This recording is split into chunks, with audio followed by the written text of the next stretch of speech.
divisão ela é muito mais metodológica, didática, uma visão acadêmica, do que propriamente para a prática. A prática, a gente há que entender que essas vigilâncias, necessariamente, elas têm que conversar entre si, elas não podem ser intrasetoriais, né, mas intersetoriais. Então, é importante que isso fique bastante claro. E a vigilância também, ela passou como, da mesma forma que passou a saúde pública nesses últimos, sei lá, 100 anos, por questões muito importantes, né? Que a gente diz que um dos picos mais importantes foi relevante no século XX, depois nos anos 70 e depois nos anos 80. Então, são 3 pontos importantes que a gente deve ter em mente. E também, dentro dessa importância, entender também que quatro grandes estudiosos se fizeram presentes nesse processo, tanto da construção da saúde pública como um todo, como na construção também posterior da vigilância em saúde, que seria Chagas, que seria Oswaldo Cruz, que seria Emílio Ribas, e também ainda o Adolfo Lutz. Então, esses quatro marcos, né, mártires da saúde pública, tiveram uma relevância muito importante. Claro que, se a gente pensar, essa vigilância em saúde, ela é muito também vista, muito próxima ao SUS, né? Em paralelo ao SUS, essa construção. Porque a partir do momento que o SUS é fortalecido, ele é fortalecido por meio das ações que estão inseridas ou inerentes à vigilância em saúde. Então, é um segmento importante, a gente não pode deixar de utilizá-lo e de fortalecê-lo, porque é um segmento importante dentro do fortalecimento do SUS, né? Ou ainda da construção do SUS, porque o SUS é inacabado, né? Então, vejam, essas pessoas, ou esses mártires, ou esses pensadores, foram importantes nessa construção, ok? E, claro, nessas construções, a gente vai perceber também que, por exemplo, a vigilância epidemiológica, ela fica muito par e passo com a vigilância em saúde. Por quê? Porque a construção da vigilância em saúde se deve muito à vigilância epidemiológica. Entretanto, a vigilância epidemiológica, ela surge, né? Surge não, mas ela, didaticamente ou academicamente, né, metodologicamente, ela aparece para nós a partir de 1970. Entretanto, a gente sabe, que a gente viu lá no nosso primeiro caso, que a vigilância epidemiológica ela já ocorria no mundo de forma talvez empírica, não de forma metodológica. Essa metodologia ela começa a ser pensada a partir de Snow, na Inglaterra, quando ele consegue realmente fazer com que um estudo acerca da cólera, como se havia contaminado aquelas pessoas naquela época, onde havia sido essa contaminação. E aí se inicia esse processo de vigilância epidemiológica, de investigação epidemiológica, né? Então, a vigilância epidemiológica, ela tem um papel importantíssimo, né? Ela acaba se fundindo com a vigilância em saúde. E a vigilância epidemiológica, nesse sentido, ela tem como missão, como objetivo primordial, objetivo maior, ou objetivo geral, ou missão, né? A quebra da cadeia epidemiológica, ou a quebra da cadeia de transmissibilidade, né? A partir do momento que a gente consegue identificar qual é esse agente etiológico, quem é essa pessoa que está contaminada, quem são os possíveis contactantes, a gente consegue fazer essa cadeia epidemiológica para trás até identificar quem foi essa primeira pessoa causadora dessa doença, né? Então, isso é importante. E nós tivemos também alguns marcos importantes que vocês falaram também, né? O marco da questão da varíola, que se a gente for pensar, às vezes a gente pode até achar que foi uma coisa muito posta de cima para baixo, mas que naquele momento era necessário. É a mesma situação de hoje, né? Muitos não querem lockdown, mas talvez seja necessário. Então, vejam que, dependendo da magnitude, dependendo da virulência, dependendo do interesse, né? Do interesse dos países, das regiões de fronteira, se temos muitas fronteiras ou poucas fronteiras, tudo isso influencia diretamente na vigilância epidemiológica de uma determinada doença. Muitas vezes as pessoas ficam meio que apavoradas, mas o que eu vou investigar?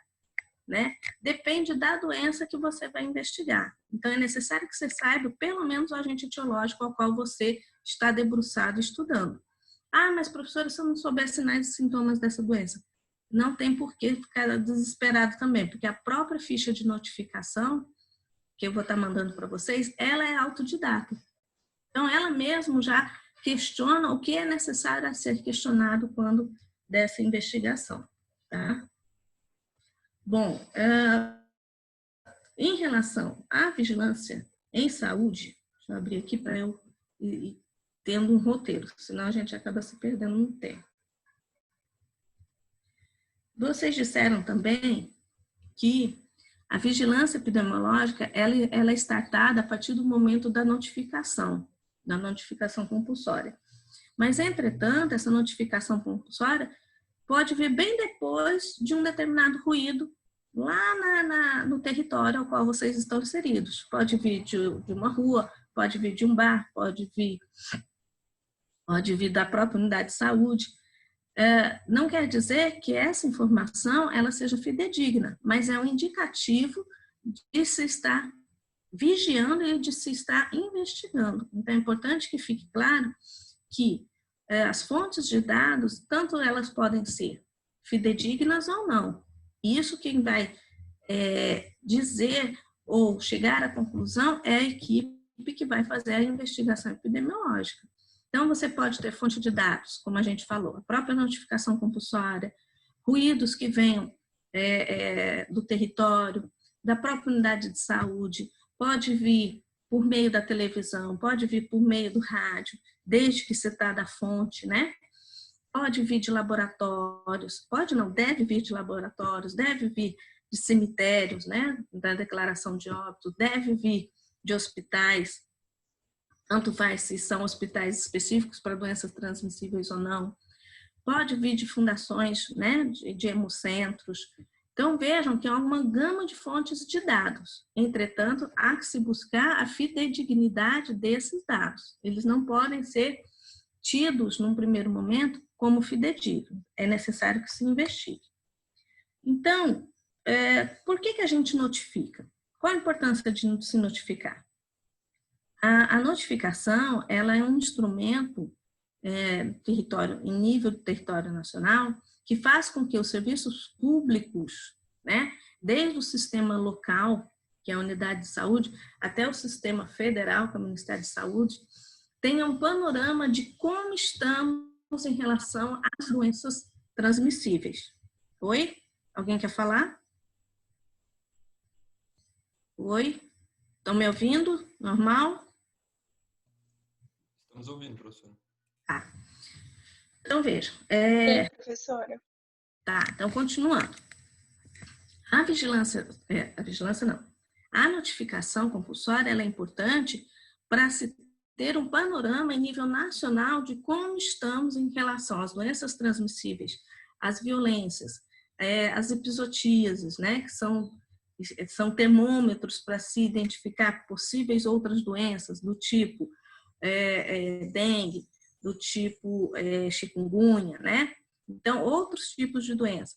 Então, todos esses instrumentos, esse instrumento especificamente, aliás, ele é importante neste sentido, né?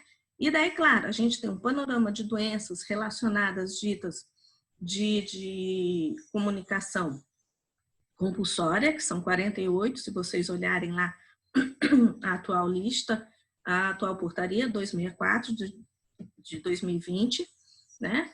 E nós temos também a lista de epizotíases, né? No caso de mortes de morcegos, mortes de animais não primatas, mortes de macacos, né? Que são termômetros para o aparecimento de outras doenças. Então, isso é importante que fique bastante claro. No caso da notificação, a notificação necessariamente, ela deve ser, no caso das compulsórias, a própria palavra já diz, ela deve ser de imediato. Mas como que eu faço isso? Eu mando pela notificação? É um sistema online onde te dá essa possibilidade de você fazer uma notificação de imediato e chegar esses dados de imediato a quem realmente vai realizar ou startar o processo de investigação epidemiológica. Então, é preciso que tantos profissionais, aliás, é preciso que os profissionais de saúde entendam que não é responsabilidade, por exemplo, especificamente do enfermeiro, especificamente do médico, especificamente do dentista, especificamente de um profissional de nível superior, mas é uma responsabilidade de todos que fazem parte do setor saúde. Claro que o conhecimento técnico, científico de alguém que tem uma graduação é melhor do que, por exemplo, de um agente comunitário de saúde ou um agente de controle de endemias. Mas é necessário que essas pessoas, mesmo tendo um conhecimento diminuto em relação às demais categorias, elas entendam a sua responsabilidade enquanto um indicador de saúde pública, né? Então, é preciso que essas pessoas também se envolvam neste processo. Isso seria uma notificação que deveria ser de imediato. A notificação negativa, ela é importante? Com certeza. Por que ela é importante? Ela é importante no sentido de que nos sinaliza que, naquela dada semana, que inicia no sábado e termina no domingo, para a vigilância epidemiológica, ela é necessária e importante porque ela indica, ela sinaliza que naquele dado momento não há notícias ou não há notificação de doenças ditas compulsórias, né? São doenças que a gente não pode esquecer, que elas são importantes no sentido de ser uma doença prioritária. Quais seriam as doenças prioritárias que a gente pode estar entendendo? Prioritárias são aquelas também que estão ou numa espera de uma pandemia, ou numa espera de uma epidemia, ou num surto. Isso são doenças ditas prioritárias ou ainda doenças de controle, né? Doenças que possam estar ligadas diretamente ao Ministério da Saúde por meio dos programas, por exemplo, HIV/AIDS, por exemplo, tuberculose, por exemplo, hanseníase, que são doenças que necessariamente a gente espera que haja uma diminuição, porque como que eu vou dizer, há ações, né, de prevenção e promoção à saúde e a diminuição dessa doença é o que se espera, né? Muitas vezes, durante o ano, se faz as chamadas, né, eventos pontuais, que são datas pontuais, e daí realmente há um número acima do que se espera, acima que se espera não, há um número maior. Por quê? Porque as pessoas ficam mais sensibilizadas, as pessoas se identificam mais naquele momento, né? As pessoas começam a se observar melhor, estou com uma tosse mais produtiva, estou com uma mancha que não tem sensibilidade, né? Então, tudo isso, uma das questões que deve ser bem claro, quem eu tenho que notificar necessariamente, que é prioritário, né? Então, quando notificar? Quando é uma doença prioritária nesse sentido, né? Uma doença que está sob controle e que está dentro dos programas ditos do Ministério da Saúde. Quando há um número excessivo de casos, né? Muitas vezes você tem dentro das políticas públicas e dentro da programação anual de saúde, você tem o que você espera de número de casos. Se naquele momento há um número exacerbado de casos, ou se no momento anterior ou posterior, que não se espera naquela sazonalidade, naquele mês, naquele semestre, há um número exacerbado de casos, é um momento de se notificar e de se investigar de imediato. Então, é importante que se notifique, né? Quando uma fonte ela é comum, por exemplo, um surto de alimentos contaminados, é uma fonte comum. Você estava, por exemplo, numa escola, você estava, por exemplo, numa festa, né, num casamento, onde havia uma fonte comum, ou seja, a possibilidade de uma contaminação em grande escala, ela é muito maior do que se fosse em outros locais. Então, é importante que se notifique, né? Quando se apresenta um quadro clínico que não se espera, ou um quadro clínico mais agravado, por exemplo, coronavírus, né? Antes pensava-se, entre aspas, alguns pensavam que era uma gripe mais forte. Hoje percebe-se que essa gripe não é só uma gripe mais forte, mas há um comprometimento das vias aéreas superiores e inferiores, que pode levar ao acometimento ao óbito. Hoje observa-se, por exemplo, no Covid, antes pensava-se que era das populações mais vulneráveis. Hoje percebe-se que essas populações, além delas serem também acometidas, outras populações que não são vulneráveis ou não são ditas grupos de risco, estão sendo contaminadas, estão com complicações em dar óbito. Então, isso é uma das questões relevantes para se ter que notificar. Outra questão é a doença desconhecida, quando há óbitos, né? Você não sabe, não consegue identificar o agente etiológico, não consegue identificar quem é o primeiro caso, não consegue identificar quem são os contactantes, né? Nós tivemos aqui 2 momentos que a gente observou que era uma doença desconhecida, né? Uns 5, 6 anos atrás, nós tivemos encefalites em Cacoal, que não se sabia o porquê dessas encefalites. E daí teve que vir uma missão do Ministério da Saúde, 5 anos não, 10 anos atrás. Teve que vir uma missão do Ministério da Saúde investigar o porquê do aparecimento daquelas encefalites. E chegou-se à conclusão que era uma das sequelas da dengue na época. Né? Outra época também, aos 18, 19 anos atrás, o aparecimento do ouro-puxe, né? Em Cabixi, Vilhena, naquela região do sul, também não se identificava o agente etiológico, posteriormente que se identificou. Então, foi uma doença desconhecida que necessariamente ela deve ser investigada e ela é tida como prioridade para se notificar, certo? Até aqui tranquilo, gente? Sim. Prof, eu tenho 2 dúvidas. Diga. No caso, a gente tem qual é a data, o ano exato que a gente tem que pôr na cabeça que começou a vigilância em saúde, consequentemente todas as outras, porque que nem a senhora falou e que a gente estudou também, já vem tendo algumas atitudes que se caracteriza a vigilância há muitos anos atrás, né? De vigilância epidemiológica, principalmente. Mas, assim, para eu aprender, assim, um nome, uma data exata, tem como a senhora me falar? Olha, alguns estudiosos, alguns escritores, acabam, igual você falou, né, juntando vigilância epidemiológica no mesmo período que se criou a vigilância em saúde, ou seja, a partir de 1970. Em 75, se institucionalizou a vigilância epidemiológica. Então, acredita-se que é a partir de 1970. O processo de implantação das vigilâncias em saúde nos municípios a partir de 1995. Então, se você disser, né, a vigilância epidemiológica, ela acaba se complementando ou emparelhando a vigilância epidemiológica a partir de 1970. Está correto? Está correto. Se você disser a vigilância epidemiológica iniciou em 1975, mas a vigilância em saúde já existia de forma não acadêmica, ou não pedagógica, ou não metodológica, está certo? Está certo. Se você disser que a vigilância em saúde iniciou na prática, dentro dos municípios, né, institucionalizada a partir de 1990, está correto? Está correto. Ok? Amabile? Ok. Professora, em relação à vigilância sanitária, eu posso colocar que o início dela foi no século XIX? Todas as vigilâncias, Letícia, na verdade, elas ocorreram no século XIX.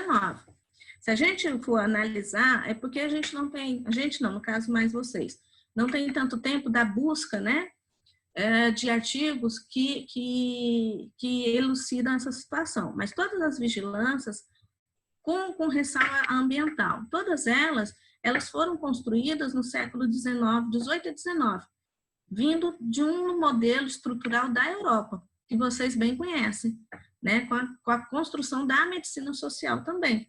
Então, naquela época, se a gente for ler relatos, a gente percebe que a vigilância do trabalhador ela já existia não da forma que a gente entende hoje, não da forma que a gente consegue explanar hoje, mas ela já existia. Se a gente for verificar a vigilância sanitária da mesma forma, porque naquela época os portos eram também muito atraídos por troca de mercadorias, mas também trazia e levava doenças. Se a gente for olhar a vigilância epidemiológica, né, como as doenças se propagavam, como que os doutores da época faziam com que não houvesse infecção. Oi? Tá. Então, tudo isso a gente percebe que foi construído nos séculos XVIII e XIX, por meio de introduções da própria Europa. Então, o Brasil, na verdade, ele acabou, entre aspas, meio que copiando alguns saberes da própria prática da Europa. Então, isso a gente tem muito nítido. Mais alguém? Oi?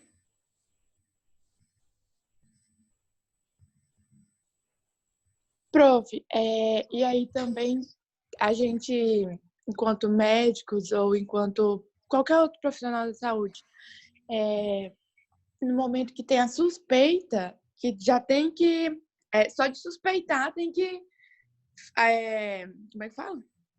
Notificar. Isso. É isso? Isso. A gente tem que ter claro também que a questão de você notificar não pode engessar o processo de investigar.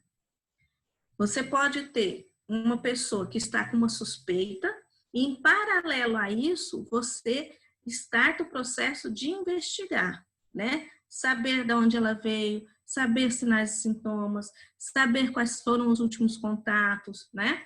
Então, isso é importante que fique claro.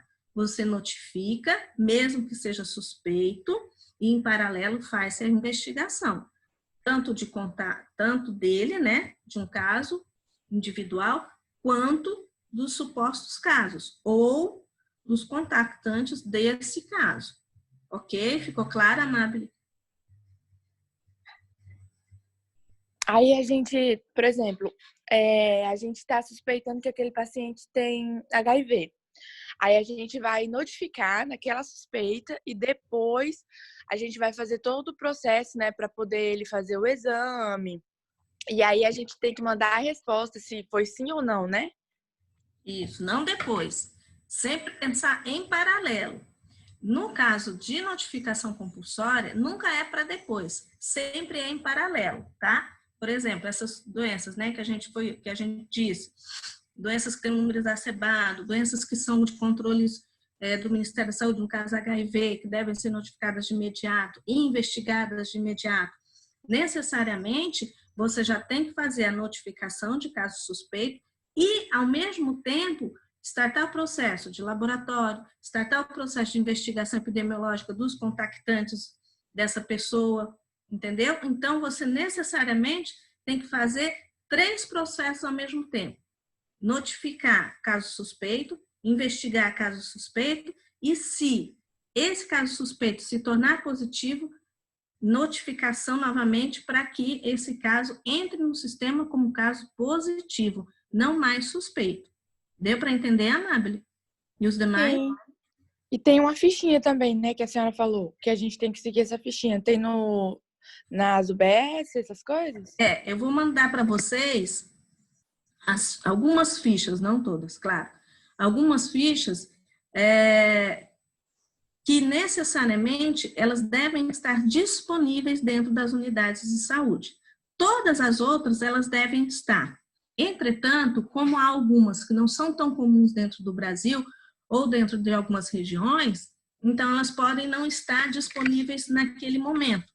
Mas as demais, principalmente as que estão sob controle do Ministério da Saúde, no caso dos programas HIV/AIDS, hanseníase, tuberculose, leishmaniose, Chagas, né, que estão dentro da lista da portaria 264 de 2020, estas necessariamente deverão estar disponíveis em meio físico, ou seja, ficha, e também as unidades deverão ter, dentro das suas unidades, a possibilidade de estar online para notificação online. Ou seja, você não pode perder a oportunidade de notificar aquela pessoa que está suspeita de alguma determinada doença que conste da lista da portaria 264. Ficou claro, gente? Sim. Tá. Então, continuando, a gente viu também quais são as etapas, né, da vigilância, né? Consolidação, divulgação, lembram disso? Sim, prof. Em relação à coleta de dados, eu sempre digo o seguinte: a coleta de dados numa fase da vigilância, ela é importante, importantíssima. Tanto para você continuar fazendo a vigilância e também a investigação epidemiológica, quanto também para descartar um suposto caso. Então, o dado, ele só vai ser relevante ou ele só vai ser importante a partir do momento em que realmente você, enquanto profissional de saúde, se debruce sobre esse dado ou essa coleta e possa destrinchar esse dado. Se você não fizer isso, você está sendo irresponsável, né? Porque você não está dando a devida importância a um dado dentro de um determinado cenário, dentro de um determinado território. Então, esse dado, ele tem que ser destrinchado, né? Esse dado, ele não pode ser apenas um número absoluto. Eu tenho 20 casos de HIV. Sim, mas quem são esses 20 casos? São homens, são mulheres, são crianças, são idosos? Qual a profissão deles, né? Qual a idade deles, moram onde, qual a via de contaminação.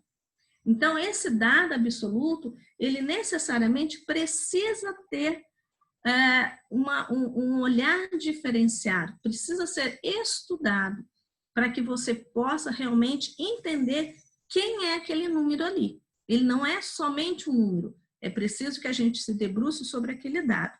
Se você não o fizer, se você simplesmente pega esse dado e coloca numa gaveta, melhor não ter o dado. Por quê? Porque você gera apenas, né, a insatisfação do sistema público e também gera na população a ansiedade e a angústia de não se saber o que se esperar, tanto da saúde pública quanto do território ao qual ele está inserido. Então, é importante que a gente entenda, por exemplo, quando a gente solta, né, um dado do tipo Zona Sul e Zona Leste há um número maior de casos de Covid. Não é para que aquelas zonas se tornem alvo de preconceito ou de bullying, mas para que as pessoas naquelas zonas possam entender, né, o que está acontecendo em seus territórios e que possam colaborar com as instituições sanitárias. Então, é por isso que a gente se debruça sobre esses dados, certo? Outra coisa importante dentro da vigilância é a investigação de casos e epidemias, ou surtos, né? Alguns escritores, né, entendem surto e epidemia sendo o mesmo conceito, ou seja, um número exacerbado em determinada área. Se você colocar isso numa prova, eu vou entender como correta? Vou entender como correta. Se você colocar que a epidemia é um número exacerbado numa área geográfica maior, vou entender? Vou entender. Se você colocar o surto sendo um número exacerbado de casos numa determinada área pequena do tipo escola, sala, igreja, enfim, espaços geográficos menores, vou entender? Vou. Não tem problema. Então, vejam que é preciso que também a gente entenda, né, o que é um surto, o que é um caso. O surto, muitas vezes, como a gente disse, muitas vezes não. Conceitualmente, o surto ele tem uma característica, é um número exacerbado de casos numa determinada área geográfica ou numa determinada área limitada. Então, é preciso que a gente entenda esse conceito. E o caso, a gente precisa investigar como sendo um caso que procura unidade. Uma pessoa procura unidade com sinais e sintomas. Ela pode estar trazendo consigo a história de um surto de uma epidemia? Pode, tá? Ela pode estar trazendo consigo apenas ela e os seus contactantes? Pode. Então, é preciso que, quando a gente atenda esse suposto caso, ou um caso suspeito, a gente tenha muito claro isso. De onde veio essa pessoa, né? Qual a fonte que essa pessoa supostamente se contaminou? Qual o modo que supostamente ela se contaminou? Veio de um surto? Veio de outro caso? Então, é preciso que se entenda essa diferença também. Identificar quais são os grupos de maior risco naquele momento ali da investigação de caso ou de epidemia. Qual o grupo mais de risco? São crianças? São idosos? São diabéticos? São hipertensos? Quais os grupos que a doença tem uma certa predileção? Não é que a gente vai colocar esses grupos como sendo grupos alvo daquela doença, mas aonde essa doença ela tem uma certa predileção a maiores complicações. Identificar quais foram os fatores determinantes que levaram ao aparecimento da doença. Foi, por exemplo, uma construção de uma determinada hidrelétrica, foi o desmatamento, foi a inserção de um produto novo no supermercado, foi a contaminação de um alimento em determinada festa. Eu preciso saber quais foram os fatores que levaram ao aparecimento dessa doença. E, em paralelo a tudo isso, como eu disse, há que se fazer a questão laboratorial. Mas, professor, eu não posso fechar um caso só clinicamente? Se você não houver possibilidade do laboratório, pode. Mas eu não posso fechar um caso sem laboratório e sem clínica? Aí não tem como. Mas eu posso fechar um caso, por exemplo, com a clínica e sabendo que essa pessoa teve um contato direto com alguém com a doença? Posso, que é o critério clínico epidemiológico. Pode. Alguns estados não aceitam, algumas secretarias não aceitam. Então, é preciso que a gente saiba também qual a rotina do serviço daquela secretaria. No caso da CEMUSA Porto Velho, ela aceita, tá? Em alguns momentos, a gente tem debatido bastante com a CESAL, porque a CESAL, inicialmente, na pandemia de Covid, não aceitava, para fins de diagnóstico ou confirmação de caso, a questão, o critério clínico epidemiológico, apenas o laboratorial. Hoje ela já aceita, tá? E, claro, determinar quais são as características daquela área. Já era de se esperar aquela determinada doença, naquele período sazonal, naquele semestre sazonal, já era de se esperar essa doença ou não? Então, é um tópico importante dentro da investigação de casos e epidemias. Claro, a partir do que você tem o dado, a partir do momento em que você vê todos esses critérios, é necessário que você também interprete esses dados e analise essa informação. Para que a gente precisa interpretar o dado e analisar a informação? Para que a gente possa construir, elaborar políticas públicas ou fortalecer as políticas públicas já existentes, para que a gente possa disponibilizar ao território ou disponibilizar à sociedade, para que a sociedade seja corresponsável neste processo. E justamente, eu acho interessante, eu estava falando um dia desse, acho que com um aluno, não sei, não me lembro bem, dizendo a ele que nos anos anteriores eu sempre passava um filme, né, no terceiro ano, que se chama Epidemia. E depois eu quero que vocês assistam, vou mandar para vocês. Esse filme, ele caracteriza muito bem o que a gente está vivendo hoje. Então, o que era, né, tão distante de nós, que eu sempre falava isso, olha, isso daqui é muito distante, né? Essa história aqui, ela é um enredo. Então, é algo que tem momentos realmente que a gente vai ter momentos de realidade, mas muitas vezes esse cenário aqui é fictício. E hoje a gente percebe que a gente está dentro de um filme mesmo, né? Os meus alunos, que antes de vocês, que passaram por esse processo, encontro de vez em quando, às vezes mandam um zap, professora, eu lembrei da senhora agora por causa da epidemia, lembrei da senhora agora por causa da pandemia, lembrei da senhora por causa do filme. Então, vejam que não é tão distante de nós todo esse processo de vigilância epidemiológica. Ela está bem próximo de nós, né? Então, continuando.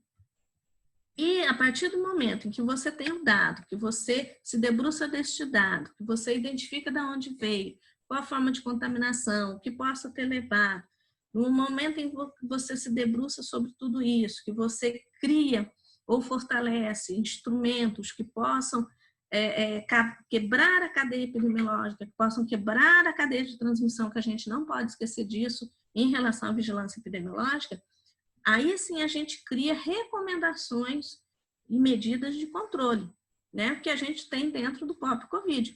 Quais são as medidas de controle que a gente fala? Quais são as recomendações, né? Nós temos o quê? Não sair sem máscara, né? Fazer o isolamento social, fazer a quarentena quando necessário, se estiver contaminado ou positivado, né? Realizar, se possível, teste rápido para a identificação de IgG e IgM, lavar mãos, né? Cabelos presos quando for em algum local, se sair usar máscara, cabelos presos, né? Não coçar nariz, boca e olhos, passar álcool a 70 nas mãos com a mesma intensidade de fricção, se for uma lavagem de mãos. Então, tudo isso são medidas que foram construídas a partir do momento que se debruçou sobre esses casos, né? E, claro, sempre ter em mente que todas as medidas e todas as recomendações que são feitas, isso não quer dizer que serão de sucesso. Muitas vezes essas medidas deverão ser reavaliadas, reorganizadas, remodeladas, né? Reformuladas. Fluxos deverão ser melhorados ou desconstruídos, até mesmo desconstruídos, para que a gente tenha uma melhor visão ou uma melhor assertiva em relação à quebra da cadeia epidemiológica. Então, tudo isso são passos importantes da vigilância epidemiológica, né? E, claro, a partir de todas essas construções, todas essas avaliações, tem que ter uma retroalimentação. A retroalimentação e a divulgação são pontos importantes. Por quê? Porque a divulgação, ela tem que ser uma divulgação oficial, ela tem que ser uma divulgação dentro de evidências, dentro do sistema público de saúde, ou dentro do sistema, melhor dizendo, dentro do sistema de saúde, porque a vigilância epidemiológica, ela não é só pública, ela é pública e particular. Então, ela é um todo. Então, a gente tem que ter essa retroalimentação e essa divulgação com vista a esses dois públicos. Aquele público que é público, né? E aquele público que é o particular. Então, as mesmas medidas de controle, de avaliação, de recomendação, de divulgação, devem existir para esses dois públicos, para essas duas populações, quer queira elas tenham convênios ou não, utilizando o nosso SUS, mas é necessário que fique bastante claro isso. Claro que o que vai diferenciar, que muitas vezes diferencia, é a questão dos fluxos, ou ainda a questão das rotinas de serviço. Isso pode mudar? Pode mudar, né? Uma unidade entende que o fluxo deve ser externo à unidade, outra unidade entende que o fluxo deve ser interno e lá dentro fazer outro tipo de fluxo, que não junte os dois, não aglomere as pessoas. No particular, entende-se que deve construir uma ala só para aquele atendimento. Então, isso pode modificar conforme a necessidade, a estrutura do serviço. Mas as recomendações, a divulgação, a retroalimentação, os dados são evidências que devem ser coletadas, devem ser dados que devem ser estudados, monitorados, né, identificados de onde veio, para onde vai, como se contaminou, quem é o agente, né, para que possa ser construído ou uma nova política pública de saúde voltada para aquela doença especificamente, ou até mesmo recomendações que foram dadas e que naquele momento não estão surtindo o efeito que nós gostaríamos e que daí deve ser novamente analisado para que a gente possa caminhar ou até mesmo retroceder para depois avançar mais um pouquinho. Então, isso são etapas importantes da vigilância, certo? Deixa eu ver o que mais. Então, a gente falou muitas vezes em território, né? O território é o local onde vai realmente startar o processo de notificação. Então, esse nível hierárquico é importante, por quê? Porque onde está o caso é que deve notificar. Não adianta, por exemplo, o caso suspeito dar entrada numa unidade, você dizer assim, olha, parece que você tem determinada doença, mas aí você vai coletar lá no laboratório, não sei aonde, esperando que aquele laboratório faça a notificação. Não. Quem atende a primeira vez, necessariamente tem que notificar. Ou caso suspeito, ou caso confirmado. Necessariamente. E este paciente, ou este cliente, ou este usuário, necessariamente, ele deve ser orientado que ele foi notificado, para que ele também não chegue em outra unidade, porque a gente não tem, muitas vezes, né? A gente gostaria de ter por meio do cartão SUS, mas a gente não tem essa interligação, né, dos prontuários, muitas vezes acaba dando duplicidade de notificação, e isso também compromete o sistema de notificação de agravos. Então, é importante que o nosso paciente ele seja orientado, olha, estou fazendo a sua notificação, né? Se alguém lhe perguntar, já foi feito aqui na unidade. É preciso que fique isso também bastante claro para quem notifica, certo? Então, necessariamente, a notificação, ela vem hierarquicamente do território para a unidade, muitas vezes, da unidade de saúde para o sistema local, regional ou estadual, e do regional para o Ministério da Saúde. Então, veja que é uma base invertida, né? Do menor, com certeza com maior importância, porque quem carrega realmente a vigilância epidemiológica, quem executa a vigilância epidemiológica é o município, tá? O Estado, ele entra dentro da sua governabilidade, no sentido de construção de notas técnicas, de construção e assessoramento de recomendações, de construção e assessoramento de planificações no sentido de aquisição de bens de consumo, ou aquisição de equipamentos, ou aquisição de insumos, né? Então, cada um dentro do seu nível hierárquico e dentro do seu nível de atribuição. Um não pode atropelar o outro, certo? Apesar de a gente ver. Então, seria município, sistema e estado? Essa base invertida? Isso. Da notificação? Isso. Município, né? Dentro do território, né? Porque vem do território, vem da estratégia de saúde da família, vem de uma UPA, vem da maternidade, vem do centro de especialidade médica, vem, deixa eu ver de onde mais, centro de referência da mulher, centro de referência da criança, vem dos CAPs, se for o caso. Então, essa notificação vem das unidades de saúde, que fazem parte da Secretaria Municipal de Saúde. Saindo da Secretaria Municipal de Saúde, este dado, ele migra para a Secretaria de Estado da Saúde. Saindo da Secretaria de Estado da Saúde, ele migra para a esfera maior, que seria o Ministério da Saúde. Ficou claro, Luana? Sim, professora, obrigada. Tá. Então, continuando. Então, quais seriam, por exemplo, as primeiras medidas que vocês entendem importantes para uma investigação de um caso? Nós já dissemos o que é um caso, nós já dissemos o que é supostamente um surto. No caso de um caso, o que a gente deveria fazer numa investigação?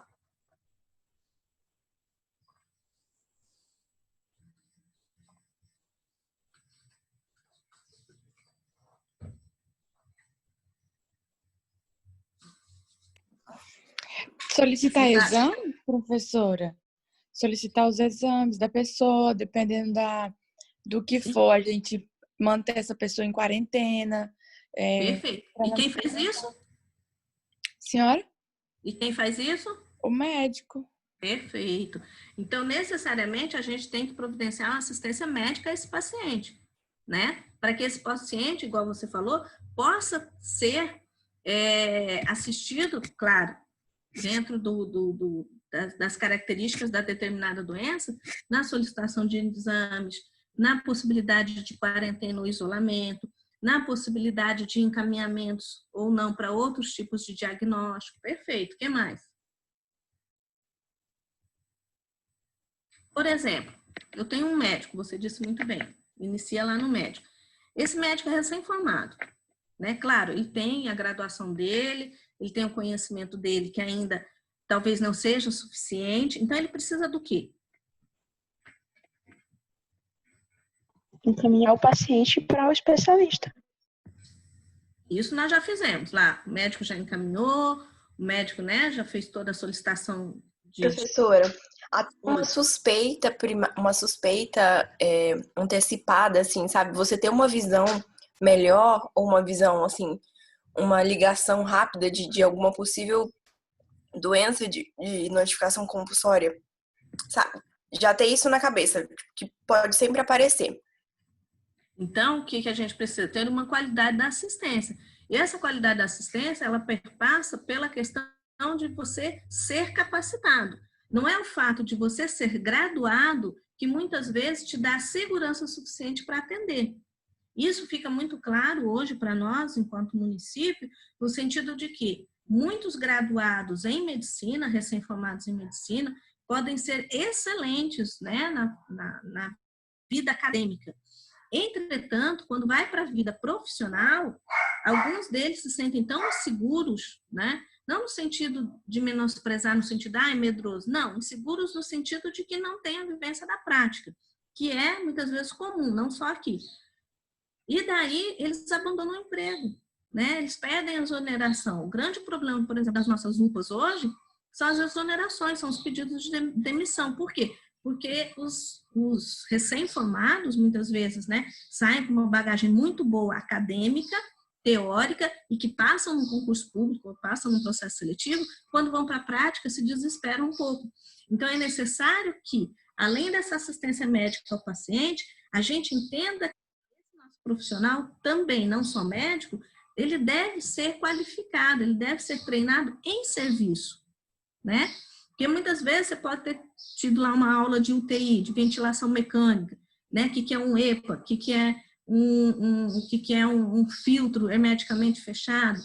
Então, a gente sabe teoricamente, eu vi vídeo do YouTube, eu vi vídeo não sei de onde, mas a prática, o manuseio, muitas vezes, isso ainda alguns profissionais não têm. Então, é necessário que também se faça isso. Uma das etapas, uma das medidas importantes dentro de um processo de investigação de caso ou de uma doença. Esse treinamento, essa qualificação por um olhar diferenciado, porque senão também, muitas vezes, a doença, né, não só a doença de transmissão direta, passa batido. E aí, quando a gente vê, já tem um número exacerbado de casos, já tem um surto. Então, é preciso que se faça isso também. O que mais? Ficou claro, Luana? Prof, no Mais Obrigada. Médicos, eles fazem isso, né, para os médicos. E para toda a equipe também. A gente tem tentado, desde o ano passado, fazer isso com os profissionais que estão sendo inseridos dentro das nossas unidades, principalmente urgência e emergência, onde a gente tem assim um viés muito grande, né? Então, a gente acaba fazendo, porque muitas vezes a gente percebe, né? O aluno, o recém-formado, ele tem muito conhecimento técnico, né, teórico, mas a prática ainda não tem. E isso amedronta muitas vezes, né? O paciente às vezes chega chocado. Como é que é um tubo? Como é que eu faço uma ventilação mecânica sem ser invasiva? Entendeu? Então, tudo isso é responsabilidade também das secretarias. Tanto num processo, né, de investigação do caso, de uma medida, de um caso especificamente, quando não há também a possibilidade de epidemia, de surtos. Deve ser feito isso, né? Espera-se que se faça isso. O que mais, gente? E, claro, dentro dessa perspectiva, né, assistência adequada desse nosso paciente, qualificação desse nosso profissional, que deve ter como medida importante para a investigação desse caso, a proteção individual, né, orientar esse nosso paciente, esse nosso cliente, quais são as medidas para que ele se proteja, para que ele não se contamine, né? Quais são as proteções para a população, que isso é importante, né? Muitas vezes a gente tem um caso e esse caso pode se tornar um surto, ou esse caso traz consigo a história de um surto, então é preciso que a gente também tenha em mente que aquele caso, atrás daquele caso ali, pode ter um surto, atrás daquele caso ali pode ter 1, 2, 3, 5, 6, 7, 10 pessoas que podem ter sido contaminadas. Então, é preciso que a gente entenda como é a construção dessa cadeia epidemiológica de cada doença, né? Nossa, professora, mas eu vou ter que saber de quais salteado 48 doenças? Minimamente a gente tem que saber, né? Mas, como eu disse, na própria ficha de investigação epidemiológica de cada doença, tem todo um roteiro. Então, acaba você não se perdendo, né, no que você sabe, ou que você sabe mais ou menos, ou que você não sabe. né? Então, isso também é importante, isso também é bom. Então, pense um roteiro que eu até construí, vou mandar para vocês, um roteiro para investigação de caso, né? Então, algumas perguntas deverão ser feitas, né? Se o diagnóstico está correto, se esse diagnóstico ele bate com sinais e sintomas, né? Muitas vezes, sinais e sintomas que se prevê, muitas vezes, dependendo das pessoas, cada um apresenta de uma determinada forma, a gente vê isso muito claro hoje para a COVID, né? Algumas pessoas apresentam, né? Tosse seca, falta de ar, né? Febre, outras pessoas apresentam só dor de cabeça, febre, falta de ar, outras pessoas apresentam só uma leve dor de cabeça, outras pessoas já apresentam dor de cabeça e já acaba evoluindo para uma pneumonia complicada. Então, depende do diagnóstico, né? Então, saber, esse diagnóstico que eu tenho está correto com sinais e sintomas? Porque muitas vezes também pode acontecer o seguinte, eu tenho todos os sinais e sintomas compatíveis com aquele determinado diagnóstico e quando vem um diagnóstico negativo. Então, é preciso que você fique também atento para solicitar novamente esse exame. Porque pode acontecer também os falsos positivos, aliás, falsos negativos. E sabendo também que, quando é uma doença viral, nós temos, então, o que a gente chama de janela imunológica, né? Que é aquele tempo onde não há a probabilidade de identificação de proteína viral no exame. Então, isso também tem que ficar claro para o profissional de saúde. Não é porque deu um negativo e a pessoa está apresentando sinais e sintomas compatíveis com aquela doença que simplesmente eu vou dizer que ela não tem, certo? Outra pergunta que deverá ser feita, né? De quem eu posso ter contraído isso? Né? Se eu sei qual o período de incubação, se eu sei para aquela determinada doença, se eu sei quantos dias após o contato direto com essa pessoa contaminada, eu apresento os sinais e sintomas, eu posso fazer uma regra, aliás, regra não, uma conta da frente para trás, né? Por exemplo, eu estou citando meu exemplo que fica bastante claro. Eu apresentei sinais e sintomas, né? No dia 9 de maio, certo? E foi evoluindo até dia 14, né? Evoluiu. Carga viral lá em cima também, tanto é que eu estava bastante prostrado. No dia 15, eu fiz o exame, né? Fiz suave, que é o PCR. E no dia 18 veio positivo.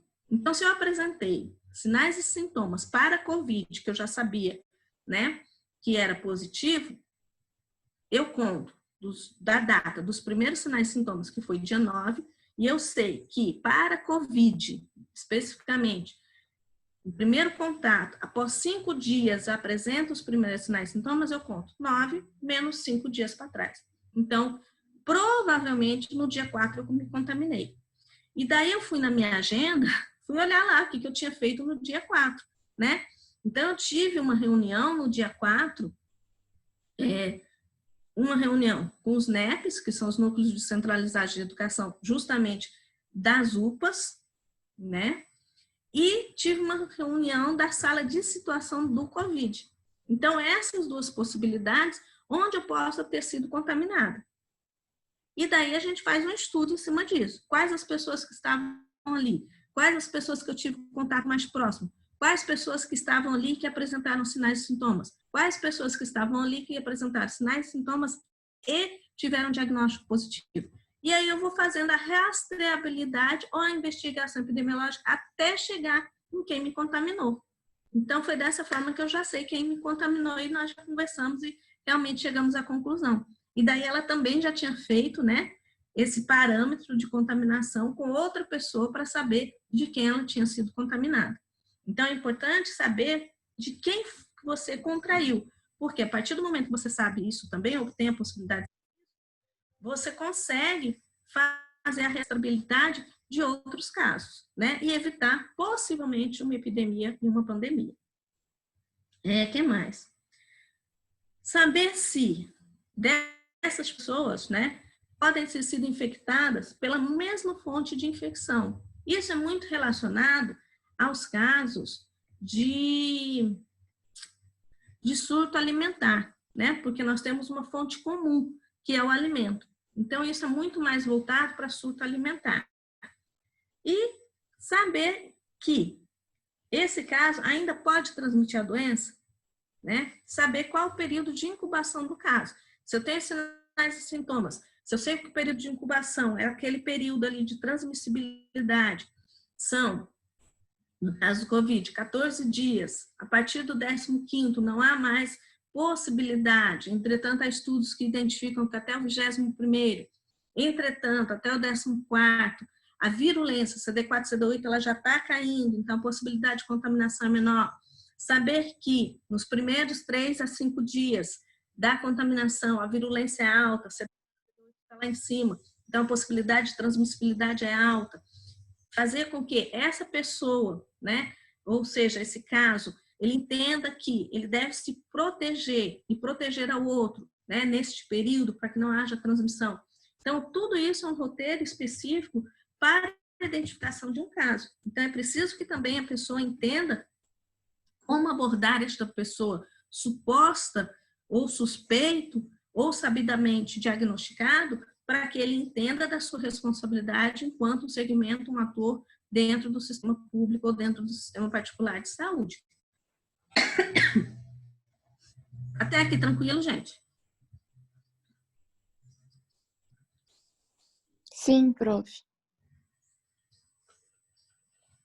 Então, tá, continuando. E daí a gente tem como que a gente faz a investigação epidemiológica na prática, né? A gente disse, a gente tem um dado, que esse dado a gente tem que saber de onde veio esse dado, que esse dado é importante a gente diferenciar o que é caso, o que é surto, né? Então, primeira coisa é saber se aquela pessoa ali é um caso que está na sua frente ou essa pessoa traz consigo um surto ou uma epidemia, né? Então, é importante que quando a gente atenda esta pessoa, a gente possa identificar isso no primeiro momento, ou minimamente identificar, né? Então, saber justamente fazer aquelas perguntas do roteiro anterior, né? Se o diagnóstico que nós temos, ou o diagnóstico está correto, de quem ela contraiu essa doença supostamente, né? Qual a de contaminação, foi uma pessoa, se foi um alimento, foi uma festa, se quem contaminou tem a possibilidade de transmitir para outro. Então, tudo isso é importante na primeira conversa com o teu paciente ou o teu cliente, tá? E nessa primeira conversa já identificar o que é surto e o que é caso. Então, identificou o que é surto, o que é caso, aí sim, partir para a prática. Ir ao local, conhecer o local, né? Fazer a entrevista com essa pessoa, certo? Claro que muitas vezes você vai falar assim, nossa, professora, mas daí, por exemplo, no Covid, eu vou lá na casa da pessoa? Não. Essa entrevista você faz no momento em que ela está dentro do teu consultório, né? A não ser que não haja possibilidade dessa pessoa vir ao consultório, né? Se a pessoa é acamada, é restrita ao leito, aí você realmente tem que ir. Mas, necessariamente, essa pessoa está dentro do seu consultório, né? Fazer a entrevista, saber se essa entrevista, saber se essa pessoa é um caso, ou se é um surto suposto, né? Examinar indícios. O que é examinar indícios? Perguntar se essa pessoa viajou, se essa pessoa se contaminou em outros locais, se ela acha que se contaminou em outros locais, se outras pessoas da própria comunidade, da própria residência ou onde ela viajou, apresentou sinais e sintomas iguais ao dela, né? Naquele momento, se houver possibilidade, já solicitar o exame, já fazer a coleta para que esse paciente não fique transitando, né? Disseminando o que a gente nem sabe o que é, ou supostamente a gente acha que seja. Então, isso é importante também, tá? E levantar as evidências possíveis, né? Essa pessoa estava onde? Conversou com quem? Né? Essa pessoa com quem ela conversou já tinha sinais e sintomas que ela está apresentando agora? Ela conversou com outras pessoas e acha que possa ter contaminado outras pessoas? Por quê? Porque essa pessoa ela tem que ser orientada também no sentido de que se houver um exame positivo, ela tem que avisar os demais que houve contato, né? Porque senão, se você fica com essa informação para você, eu tenho a doença, eu sei que eu estou transmitindo, e mesmo assim não avisa aos colegas, ou aos vizinhos, ou às pessoas conhecidas que ela teve contato, que ela está doente, que essas outras pessoas precisam procurar ajuda, essas pessoas vão transmitindo, e é aí que surgem as epidemias e as pandemias, certo? E o que mais que a gente pode estar falando? Acho que é isso. E daí tem algumas terminologias importantes que a gente deve ter bem claro na nossa mente, né? O que é um caso primário, o que é um caso secundário, o que é um caso índice. Então, isso é importante. O que é um caso primário? Aquele que a gente acha que introduziu a doença na coletividade ou no território, né? Então, por exemplo, Covid, a gente imagina que quem introduziu essa doença no território é a China, né, em Wuhan. Há estudos que indicam isso. No Brasil, há estudos que indicam que o primeiro paciente, né, o caso primário, né, o caso secundário, aliás, foi em São Paulo. Por quê? Porque o caso secundário é aquele que aparece logo após o período de incubação. Ou seja, essa pessoa que estava no Brasil se contaminou em outro local, né, depois do período de incubação do outro local, e apresentou sinais e sintomas no Brasil. Então, caso primário é aquele que introduziu na coletividade, no caso do Covid, que a gente imagina que seja lá na China. O caso secundário dentro do Brasil é aquele que aparece, né, depois dos sinais, aparece depois do período de incubação, com sinais e sintomas, que provavelmente o primeiro foi em São Paulo, né? E o caso índice é aquele que geralmente procura a unidade de saúde, o primeiro caso da unidade de saúde, que é o caso índice, né? Para que a gente possa startar os processos de investigação, ou de surto, ou de caso. Ficou claro até aqui, gente? Tem como o caso índice ser o mesmo caso secundário? Porque já que ele está apresentando sintomas, prof, é ele que vai ir lá na unidade, Pode. né? Pode, porque ele pode ter paciente pode ser diagnosticado com sinais. Caso secundário, ele pode ser o caso índice também. Assim mesmo, todo mundo estava trabalhando ali, tentando conter, tinha notificação, tinha tudo, mas é um vírus tão disseminador, assim, que mesmo com esse rastreamento, a pandemia.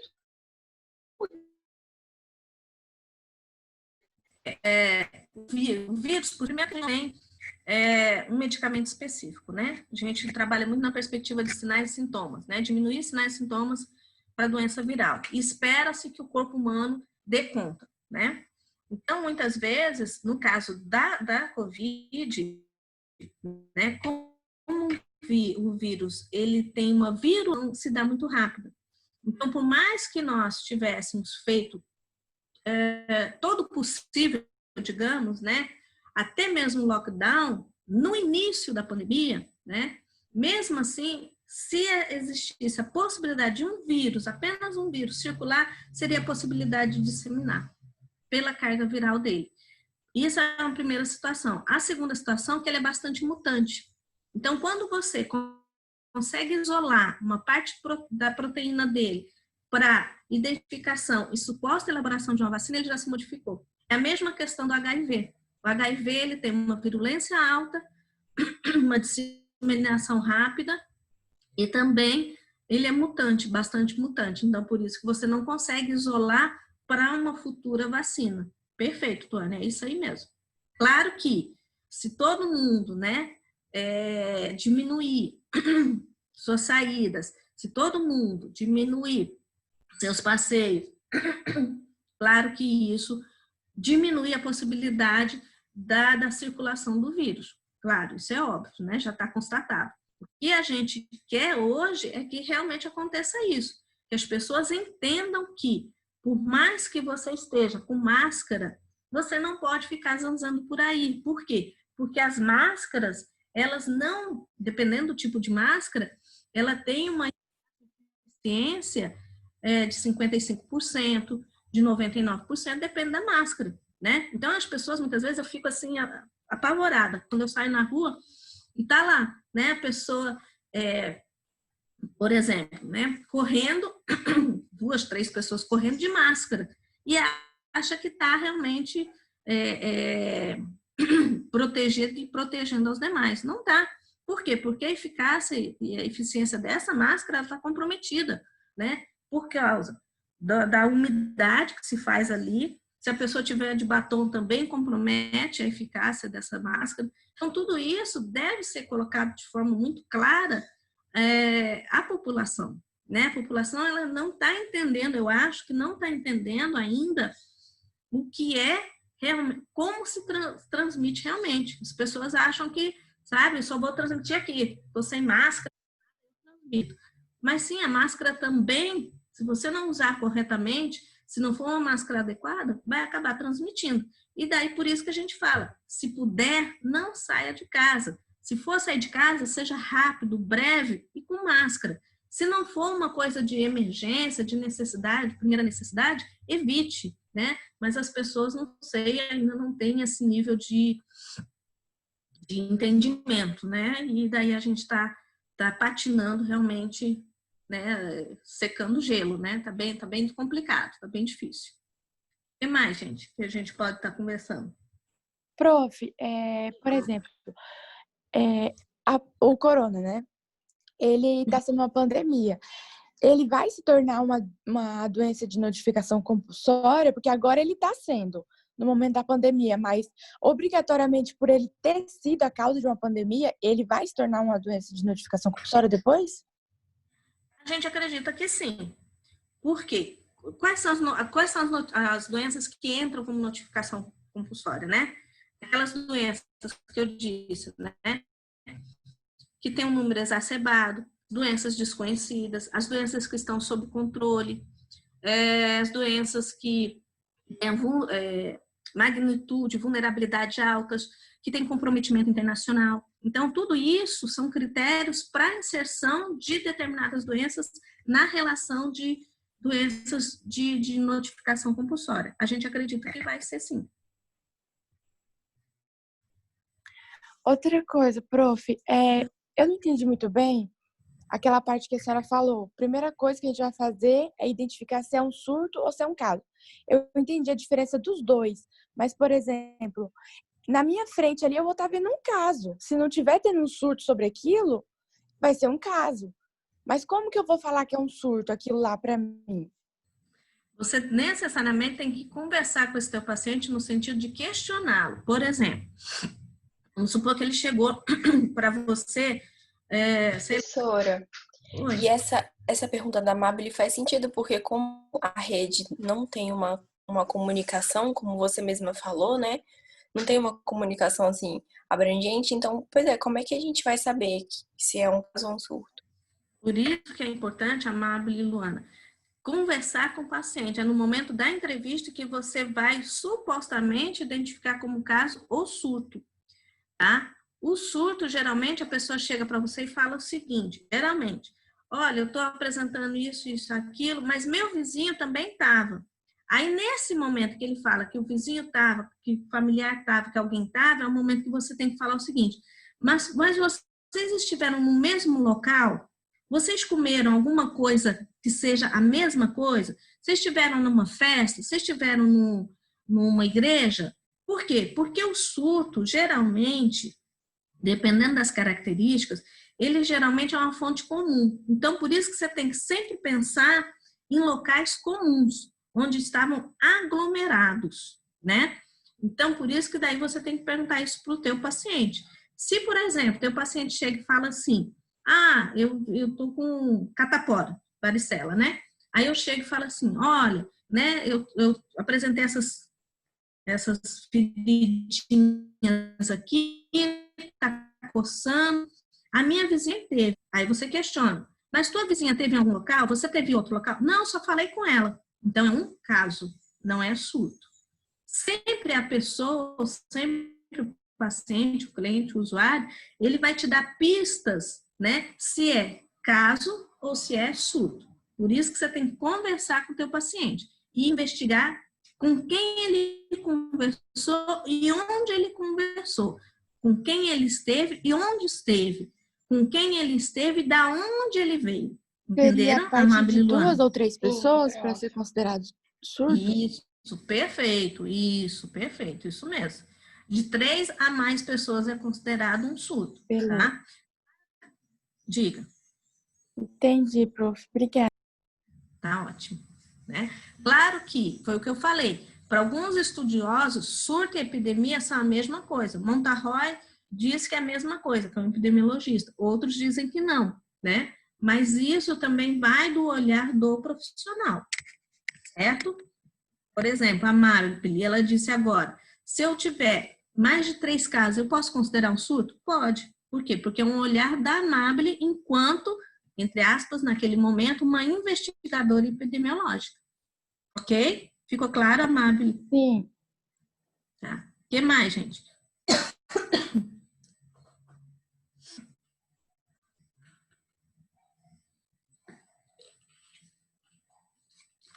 Então, vejam, né, que a gente falou da vigilância epidemiológica num sentido amplo, né, que acaba esbarrando com a própria construção da vigilância em saúde. Claro que a vigilância epidemiológica ela tem o seu objetivo, que é quebrar a cadeia epidemiológica, quebrar a cadeia de transmissão. Como se quebra? Fazendo a investigação, fazendo a notificação. Aliás, fazendo a notificação, a investigação. E dentro da investigação, sabendo muito bem claro, tendo muito bem evidenciado o que é caso, o que é surto. E daí sim fazer a investigação. Da onde essa pessoa veio, da onde ela pode ter pego essa doença, né? Tudo isso é importante. E também uma coisa muito importante que vocês têm que saber, a notificação, né? Em algumas doenças ditas de controle, no caso, hanseníase, tuberculose, HIV, teto neonatal, né? São importantes por quê? Porque podem startar novos processos de saúde pública, né? Por exemplo, se eu estou tendo um número exacerbado de notificações, por exemplo, de teto neonatal, o que eu posso pensar em respeito a isso? O que vocês acham?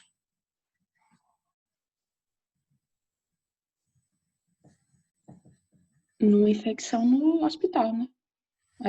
As mulheres estavam sendo infectadas no hospital. Ah, mas antes disso, antes da mulher ir lá parir, onde A vacinação? Perfeito, né? Na vacinação.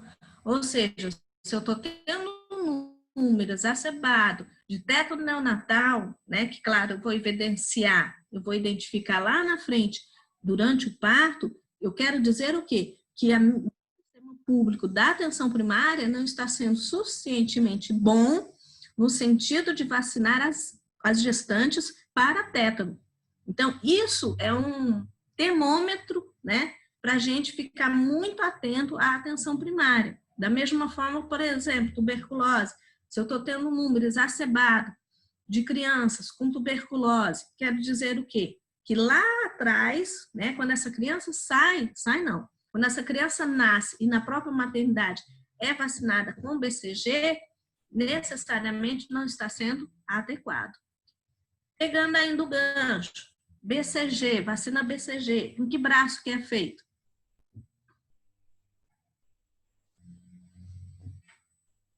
Direito, não é? Não sei, tá perguntando. Direito. Direito, internacionalmente no direito, tá? Mas, professora, eu já vi que tem gente com 2 marquinhas. Sim, há uns 10 anos atrás, não sei, uns 8 anos atrás, o Ministério da Saúde solicitou que fosse feita uma segunda dose, com indicação, né? Ou do pediatra ou do médico. Alguns alunos, até alunos da faculdade, tiveram que fazer essa segunda dose no braço, abaixo da cicatriz vacinal primeira.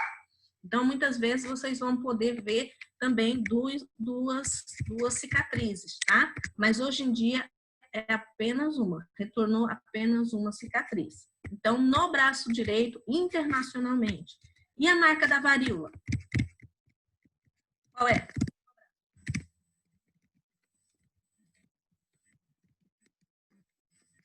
Apesar de já estar erradicado, graças a Deus. Mas onde está? Qual braço que é? Professora. Esquerdo. Se não é no direito, é no esquerdo, né? Tá certo. Isso mesmo, no esquerdo. Claro que se vocês olharem no braço de vocês, vocês não terão, tá? Vocês são muito novinhos. Mas eu, a tia que sou, eu tenho a marquinha. Não dá pra ver aqui. Mas eu tenho. Cadê, Benedito? Tá até sumindo, peraí. Ah, tá aqui. Professora, Ah, oi. e tem alguns Diga. comentários que falam que o paciente, se tomar a vacina do beta-HCG para controle da hanseníase, isso é verdade? Cadê você for? Hã? Tá cortando, Felipe. Calma aí, eu vou digitar. Tá bom.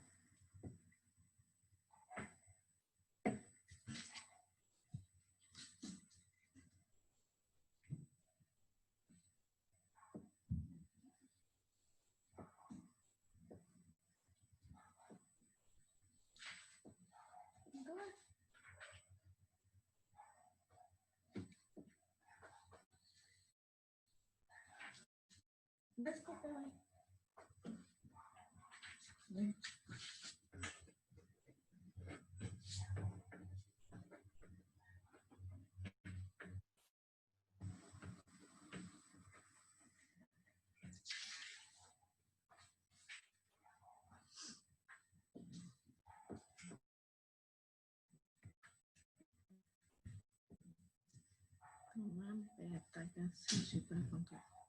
Beta-HCG. Felipe? Felipe? Oi. É isso aqui mesmo? Tomar beta-HCG controle da hanseníase é verdade? Oi, porque eu estava em uma aula de saúde pública. Beta-HCG é ruim para identificação de gravidez. Oi? Felipe? Digita aí, porque eu não estou escutando, não.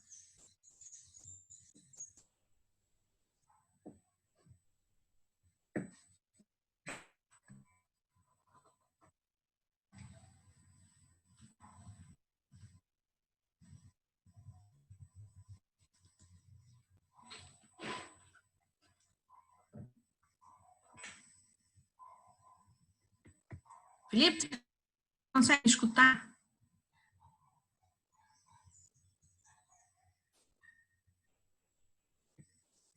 Então, vou digitar. Peraí.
Felipe, ok?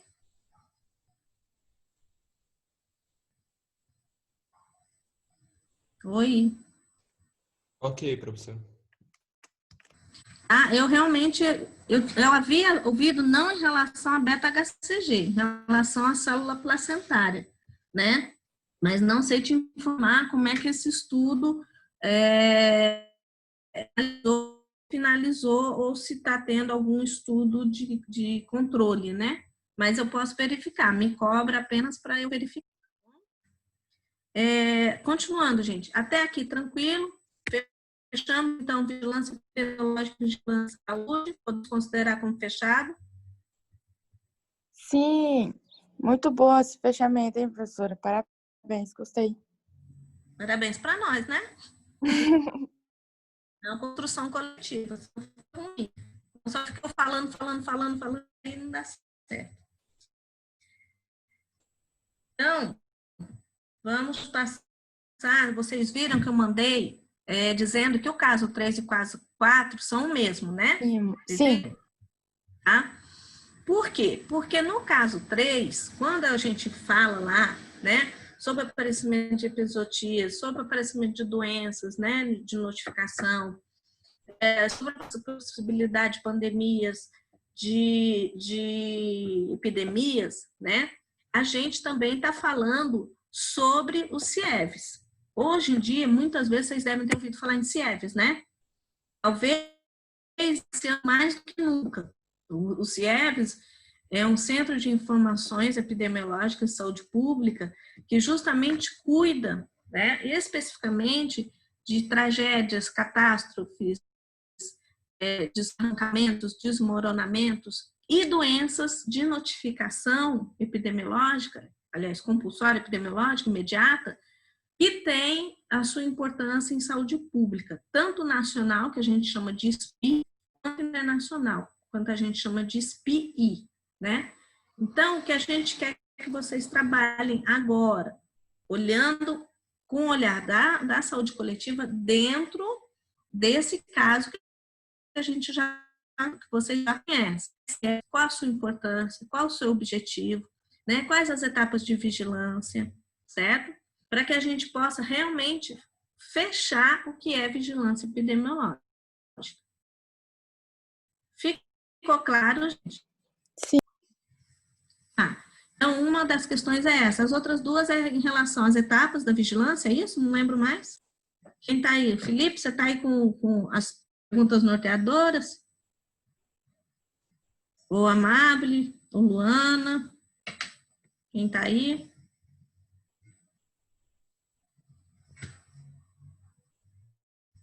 Cecília, Carolina, Thalia, Vitor, Tuane, Maicon, Amanda, Iago, Tereza, Luiz, Felipe, Gabriel, Ana Flávia, Tá travando ainda, professora? Oi.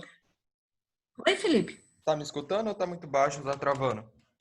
Não, agora eu tô escutando. Diga, amor. Tá, quer que leia as questões? Isso, só para a gente alinhar, porque eu não sei, na verdade, como que eu volto aqui para as questões. Tá, a primeira é como ocorre o processo de vigilância epidemiológica, coleta, investigação epidemiológica, transferência de dados das doenças e agravo de notificação compulsória pela portaria em todo o território nacional, desde o nível local. Aí... Na verdade, deixa eu só falar um pouquinho desse. Na verdade, a gente já chegou falando um pouquinho sobre essas etapas aí, né? Como é que ela vem, por meio do que ela vem lá no território da secretaria, migra, né? Para a Secretaria de Estado da Saúde, posteriormente para a Secretaria Nacional de Vigilância em Saúde.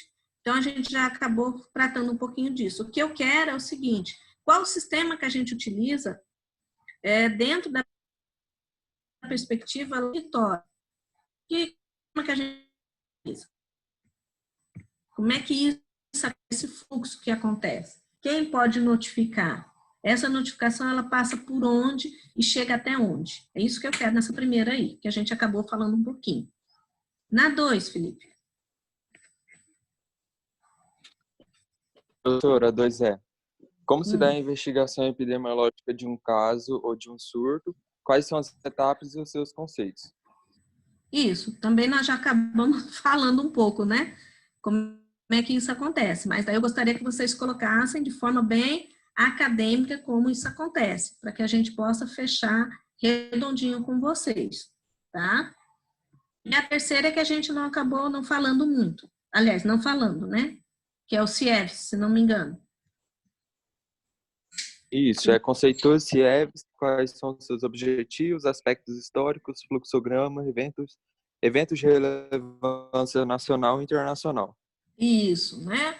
Na verdade, na nossa próxima aula, a gente vai estar dando uma certa preocupação, prioridade, mas sendo exata, aos CIEVs, porque o CIEVs realmente é o que norteia todas as ações relevantes em relação a pandemias e epidemias, né? Então, a gente vai realmente focar mais no que é CIEVs, uma vez que as duas anteriores a gente acabou tratando hoje também. Daí a gente gostaria que vocês olhassem, lessem novamente a 1 e 2, né? Para que se houver ainda algumas perguntas, algumas questões que não ficaram bastante claras hoje, e também os CIEVs a gente possa realmente ter como prioridade na próxima aula para tirar todas as dúvidas, né, que vocês tenham ao longo dessa semana. Nessa semana, eu gostaria que vocês me encaminhassem, então, as memórias dos CIEVs, só apenas CIEVs, tá? Para que possam ser entregues até sábado que vem, tá certo? Sábado que vem, até as 23h59, como na semana anterior, tá certo? Ficou alguma coisa que não ficou clara, gente? A 1 e a 2 não é para responder, então, não, professor? Não. A 1 e a 2, porque acaba sendo uma construção que vocês, muitas vezes, muitos alunos, entregaram na semana passada junto com as outras questões, entendeu? Então, não é necessário. O que a gente gostaria é que vocês realmente focassem, tendo como prioridade para memória, fosse o CIEVs. Claro que as construções 1 e 2, né, vocês deverão buscar, né, se não ficaram claras. Mas a última, a terceira, é a prioritária, tá certo, amada? Tá, aí a senhora vai criar lá um negocinho de entrega, né, no classe. Beleza. Vou ver se eu faço de novo, né, se eu acerto. Mas vou fazer sim, tá bom? Tá. Gente, mais alguma pergunta? Algo que eu não fui bastante clara? Prof, essa questão da vacina ser no braço direito e a da varíola no braço esquerdo, é mais uma questão, assim, de identificação mesmo, padronização, para poder saber se teve ou não?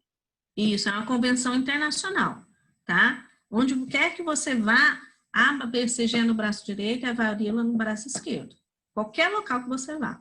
Se você... Mas hoje...